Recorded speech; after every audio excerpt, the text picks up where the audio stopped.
central Butler County in west central Pennsylvania until 10 p.m. At 9:20 p.m., a severe thunderstorm capable of producing a tornado was located near New Castle, moving east at 20 miles per hour. Hazard, tornado. Source, radar indicated rotation.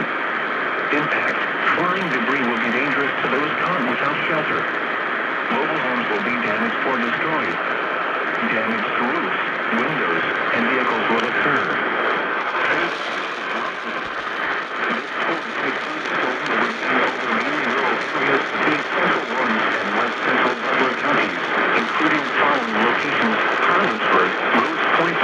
Cooper's Lake Campground, Plain Grove Township, and Moraine State Park. Take cover now. Move to a basement or an interior room on the lowest floor of a sturdy building. Avoid windows. If you are outdoors, in a mobile home, or in a vehicle, move to the closest substantial shelter and protect yourself from flying debris.